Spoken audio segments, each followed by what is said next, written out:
Greetings, it's Christine.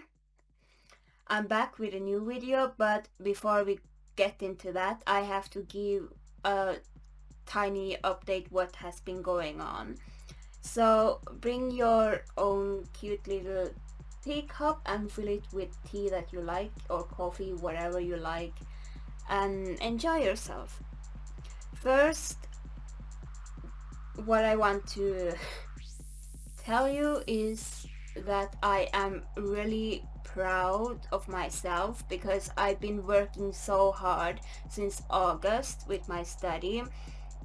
First, I finished all the requirements for the journalism class. I was done really early October, and then since then I have been focusing a lot on marketing. It's been a roller coaster ride. The marketing topic itself is really interesting and all that, but doing the practical work with segmentation, position, uh, figuring out the company's values and the value chain and all that, that's a lot of work. I don't enjoy that, but it's been tough, really difficult. When I was a little bit younger, I had a dream about working in one of our candy brands in Norway.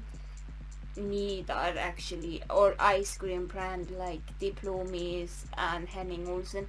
I wanted to be one of those people who makes the new ice creams and new products and all that. I wanted to be in that process. I had a dream of trying to be that person who gives the ideas about which chocolate we're gonna release and so on, because I love candy. It's pretty obvious.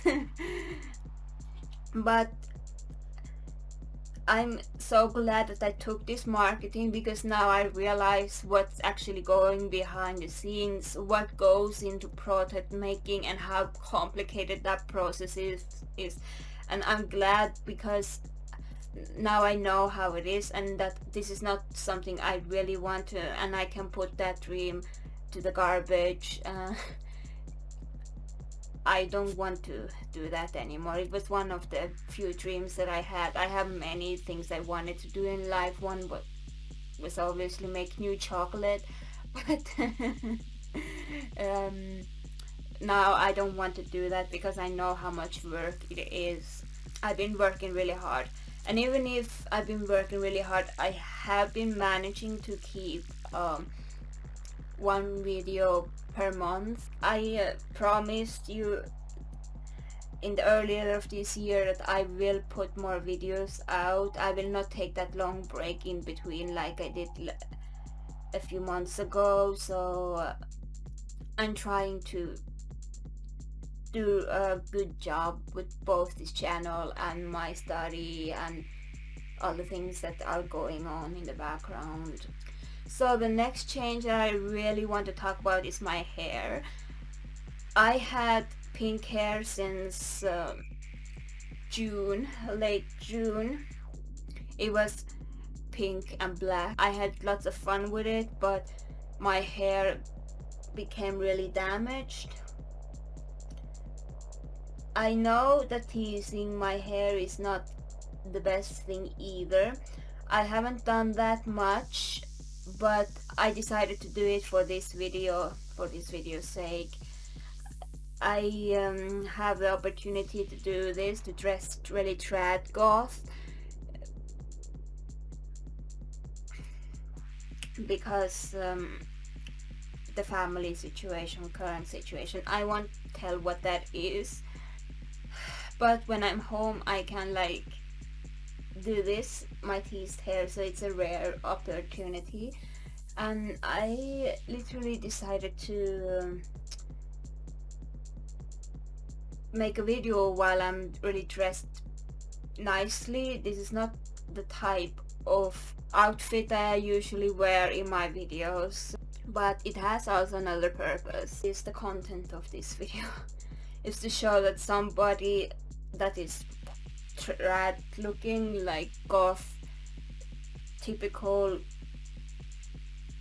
that traditional goth looking might have some tastes that aren't completely something you expect from a person like me, which I really want to showcase. Now that I have given you a short update, I want to return to the point of this video, which is my top 15 favorite movies of all time. Before I start, I have to give a little bit of explanation. I am goth, but I also am a riverhead, and that does affect me in my taste of movies. It makes sense when you hear the names of the movies that I really like, and I will also give a short explanation why I like these movies.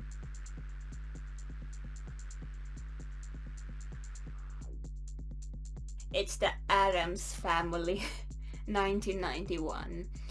I grew up watching the Addams Family, and they have this nostalgia factor to me. I used to watch the cartoon on Cartoon Network, and it most likely has affected me in the way I see beauty. I see beauty in completely different ways than the most common folk. So when I obviously like one cartoon, it will make sense to check out the other Addams Family content out there, and I really like this Addams Family movie because it showcases love. Also, it showcases the love between Morticia and Gomez. It also shows the brotherly love between Gomez and Fester. This movie is about Fester and how important he is to the family, what he means, and the family, what it means to be an Addams. I love it in this movie. It really showcases that. I really love the plot, and obviously it's an Addams Addams, the family Addams movie, so it should make sense. Is the Phantom of the Opera. Oh, I love this. Oh, the plot is just so... I can relate to... Also, the female character's name is Christine.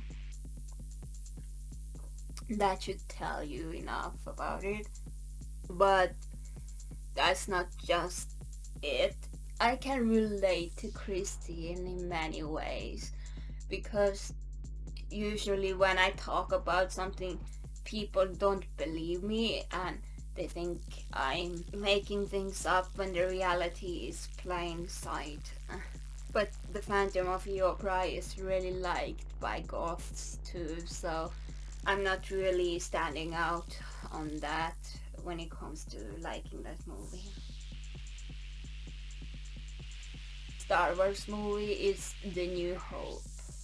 It's my favorite Star Wars movie. I didn't like this movie until a little bit later, because I realized what it means. Like, Luke is a kid from nowhere, but he is still special. He's hidden. He's the hope to take down a corrupt empire, to take down a filthy man like Sidious. I really like that idea that he's showcasing that we're gonna take you down. I hate corrupt people, especially how they treat the people around them. Luke is the beginning of taking that tyranny down. But there's also some person like Han Solo. Han Solo is not the perfect hero. I love that, because not all heroes are perfect. They don't always have the right background. They just like the victim cannot be perfect, the hero cannot always be perfect, and I really like that with Han. He's a scoundrel, he does how he wants. I like the Solo movie too because it explains where he came from, but the movies that are listed above the New Hope, they are a little bit better than Solo, but if I had to put Solo somewhere, it most likely would be between 16 and 25, somewhere around there. Nosferatu 1922. Yeah, that movie that wasn't actually legal.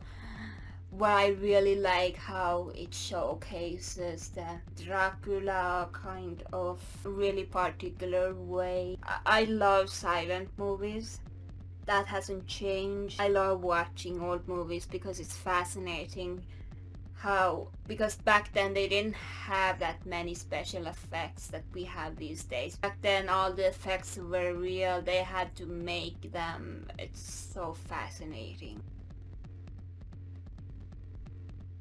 The Killing Joke, which is a cartoon movie about the Joker's past. I really like the Joker because his chaos is only about chaos. Wants to upset the establishment with just having fun. And what I like with him is that he's not motivated by greed, by money, by power. He's not that kind of villain. He's just him. I have a Joker Funko Pop and I love clowns. This is one of the most shocking ones. A movie that one might not expect me to like, but I really do like it. I like how Andy proves Miranda wrong, how she works so hard to achieve a dream and then realizes, oh, this is not for me, and it takes a lot of courage to go against somebody with power. Miranda has a lot of power. She controls the industry, the fashion industry. It's her opinion that matters. And then we have Andy. She first tries so hard to please her, to become like her, and then realize, oh shit, what I'm doing is not something that is okay in my own values. So she rejects all what Miranda can offer to her, and all that power, the glam, the money, all that. She rejects it, and okay, I have my own way to go. Oh, I love that movie for that.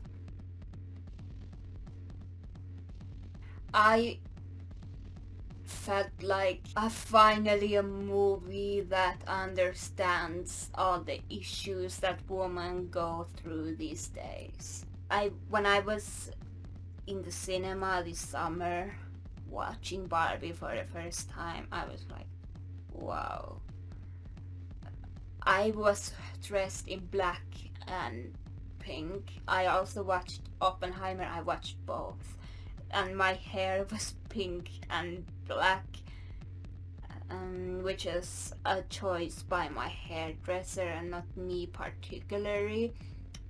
So it was before the Barbie Hamer meme became really popular, so I was a little bit bored during summer and decided, oh, I have to find something to do. Okay, what do? I go to the next town, watch both movies, and dressed up like the meme and had fun. But I was surprised when I watched Barbie. I didn't go there with any expectations. I was like, okay, I have seen the movie that people are hyping up. I was so impressed by the movie. They even had weird Barbie, which are outcasts, her friends. I was like, those are literally me and my friends. Those weirdos in the weird house. We get each other. We are outcasts. We don't fit into the society.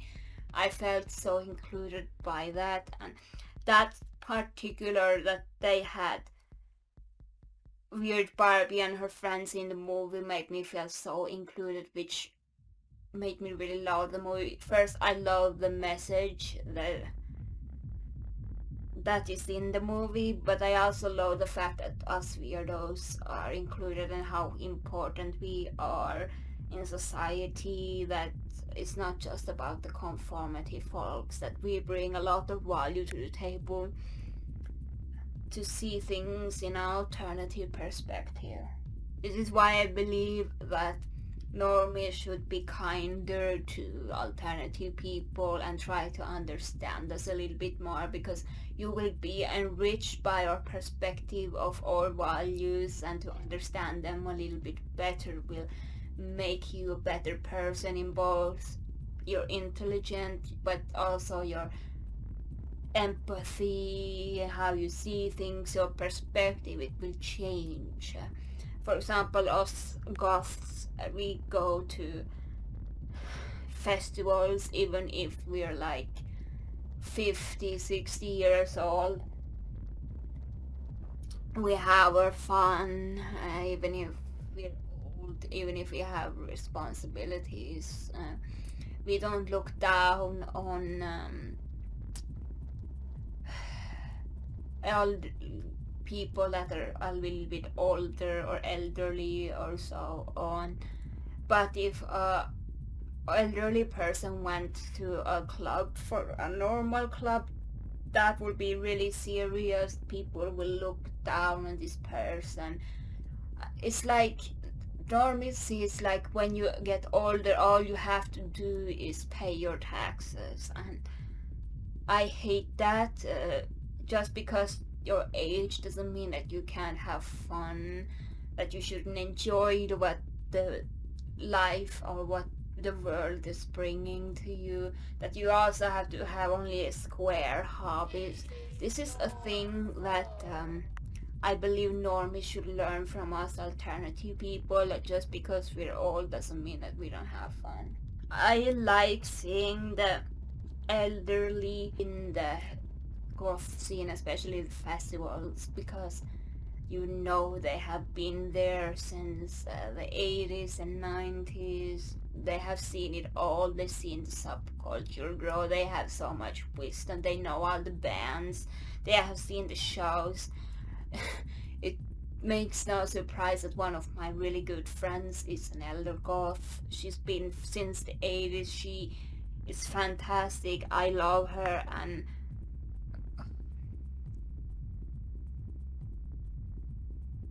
why I love this movie is because I find Holly really relatable. How the plot is about a girl that doesn't know what she wants to do in life. She wants to enjoy herself. She wants to have fun.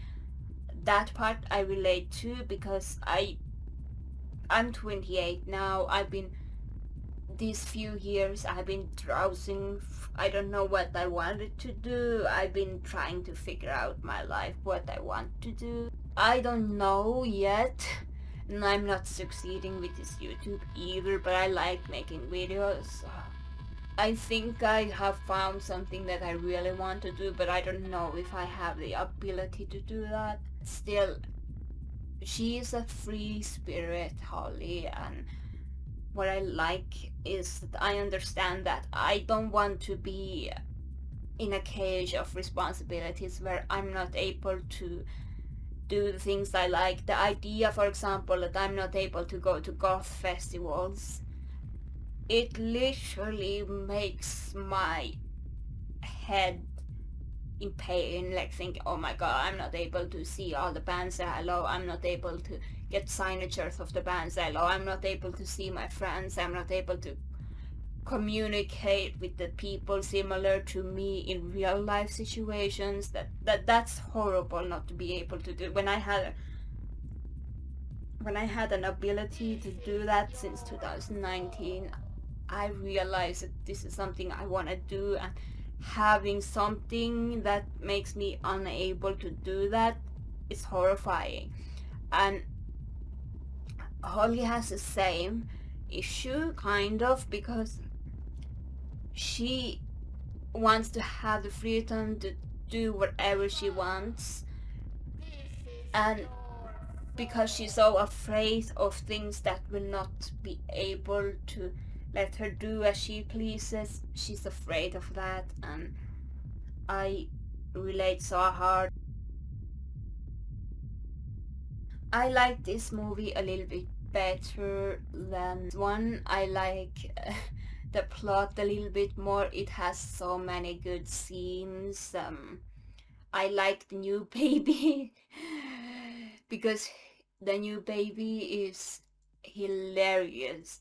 The new baby spots that something is wrong because Fester is not himself. The new baby becomes really like normal, and Adam's family are horrified. The Adams, they are also a little bit understanding of Debbie. It's so hilarious to see Fester falling in love with somebody, and Wednesday and Pugsley are both so motivated to get Debbie away from Fester. They are so united, really like that plot, how the characters work. Makes me really like this movie a little bit more than the first one.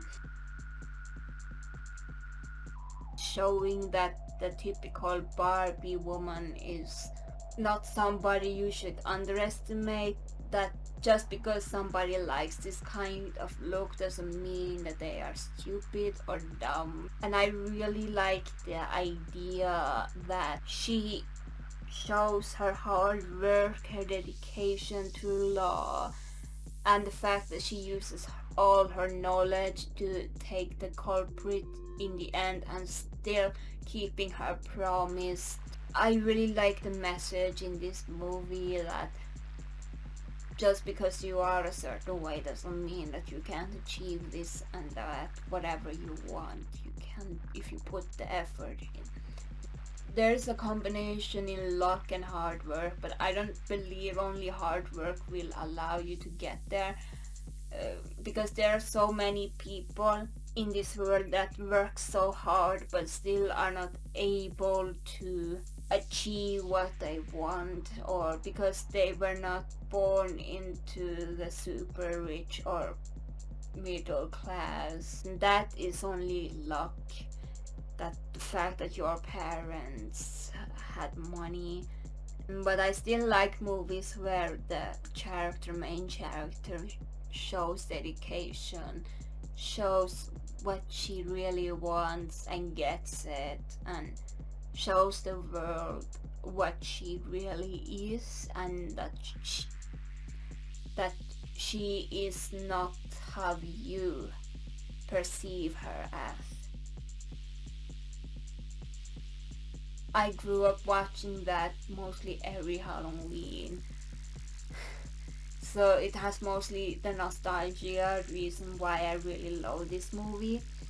I didn't have much to actually say, I just like it because it's fun. Oh, I love this movie. First, I love the outfits. I am really interested in fashion. I like designs. I don't care about the brands. I don't care about that. I care how the piece looks like and the artwork put into it. I love that brand that it is. For example, this is a Versace bag, or that is Chanel shoes, or Jimmy Choo, or Louis Vuitton, Prada, whatever, Dior, or yeah. I don't care about that. But I like looking, okay, that's a really nice purse, it looks interesting, it looks like that. And then we have this beautiful dress, it looks nice, but it might not be as expensive as one thinks. Or the shoes could be really interesting. For example, let's McQueen shoes, like really early McQueen shoes. What I like is in this Cruella movie, we see somebody who was in from the bottom and she got there because somebody noticed her potential in design, but turns out this evil woman is actually her real mother. So that is a twist. Um, I like that how she changes through the movie and realize, or and then she becomes this extreme and she realized that was a mistake, and she actually cares about her friends. And Artie, I love Artie and Cruella's relationship, the friendship, it reminds me of a friend of mine. So when I see that, it's really, yeah. What I also like is that somebody as evil as the Baroness gets taken down, even if it's by her own daughter, because she is vicious. She treats her employees like shit awfully, and finally see some justice is really beautiful. So all this combination of things makes me really like this movie.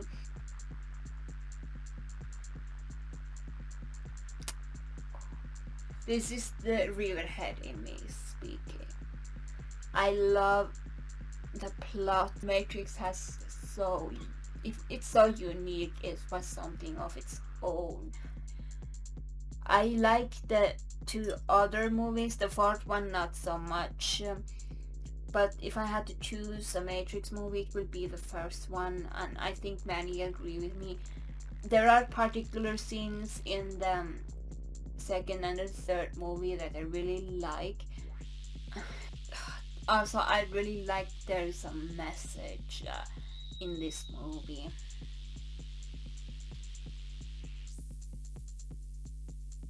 Oh, this movie changed me so much. Joker, he's so interesting in this. Like, he shows how filthy people can be, but he also shows that people have good in them.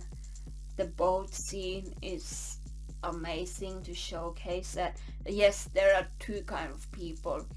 There are corrupt, nice people. Then we have the convicts, which are actually have really good values, even if they are done criminal charges. That somebody who has done something criminal is not just criminal. There are shades, a spectrum. That person, that criminal that takes the, throws it out of the window, that person, yeah, he's a criminal, but he's so much more noble than the civilian who is really nearly able to put the charge and explode the other boat.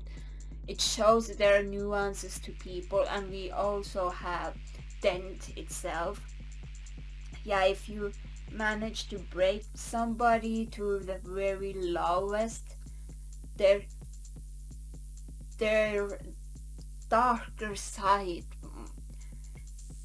gets out. So everybody has their own nuances, their shades of good and bad qualities. Nobody is perfect, and this movie showcases that. Joker might not personally believe that our people truly good, like Batman, for example. Joker believes that he can break Batman, but can't. I'm also more on the existentialistic view, life view thinking, and so on. So this movie has those themes, which also makes me like it a lot. It is really entertaining how the movie portrays all these messages in one go in the length of the movie. It showcases all of these messages. The final, my number one movie of all movies that I love so much and adore and like, and oh my god, it's The Truman Show. Let me explain. This movie first is hilarious, it has its moments, but this movie is the perfect reflection of today's society. With social media, let me explain. We have social media that uses all this data: Facebook, Instagram, TikTok, Twitter, X, whatever you want to call it, Snapchat, and so on. And then we also have artificial intelligence. These collect data for selling data. Data is the biggest source of income these days. Data is so important. What I mean by this is that everybody these days are like Truman. We're living in our own world with all the cameras, which is social media, all this online presence, and they are watching our every move. This phone of mine, it has Facebook, Instagram, and all that. It tracks these apps. They track so much about us, and that's just like having a camera, just like in Truman Show. Everywhere we go, we have cameras documenting our lives, and we cannot. The only way to escape this is by not being in social media, and that's impossible in these days because it's so accessible. The difference is that our bubbles are connected. We have like our own Truman Show, but there are other bubbles where every single bubble is like the Truman Show. That the people that are in the Truman Show, all the actors are also, how can I say this? They are a hologram of another person in their own Truman bubble. So, for example, a friend of mine, they have their own Truman bubble, but I could also send a hologram of me, and that will affect that hologram. It will affect that person's Truman's bubble, and all the things that it does, it will be in my head too. Somehow I will remember what that hologram does. It's a really complicated way how I view this. But the fact that this movie is so representative of today's society makes me love this movie. And then we also have like things that control us, and they are the people that have designed the bubble. For example, that guy that watches in the computer, that is, for example, one player, and then they together decide, okay, how can we manipulate the Truman in this particular bubble, and how can we manipulate most Trumans, as many Trumans as we can, with the least amount of effort and cost. It's like they're trying to put as much people as possible to the bubbles. They're searching for the people, and the more you control people, the more money you're able to get, and the more money you have power. The people who are truly in power in this world are the people who are really, really rich, and these people have most likely been rich for many, many years. Now I'm talking about most likely began from old money families, I'm talking really early. For the longer you have the power, the longer you stay, because the longer you are in power, the more money you are able to get. And the more money you have, the more power you have. So there is a correlation between, I believe there is. The people controlling our bubbles are the people with the power and the money, and that's usually the corporations. And Truman, that's the choice of leaving everything behind. And us who live in this our own Truman Show world, we know the door is there. We have been warned, but we still decide to stay in this bubble. We willingly are here. Only few people are brave enough to live that kind of life. We feel safe to be in this bubble. We are not willing to go to the uncertainties. People that have been before social media, they know how that life is. Do you understand my view? This is such a good movie. Jim Carrey does such a good job. And I don't think when the Truman Show was made that they thought about this. Back then it was just the plot maybe. But now the plot makes so much sense in our society. So I really like this movie because of that. So now I have explained my feelings about my favorite movies till now. At least this is a list that might change. I don't think the top three will change ever. Those three movies have been my favorites for so long, but I think the movies after like 4 to 15, they are able to change through time, depending on what kind of movies are released in the future.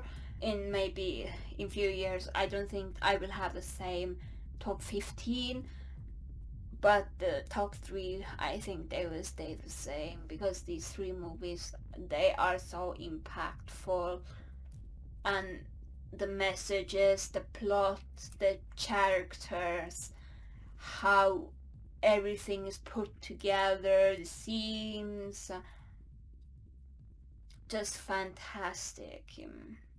So I hope that you enjoyed this video and see you in my next video. Bye!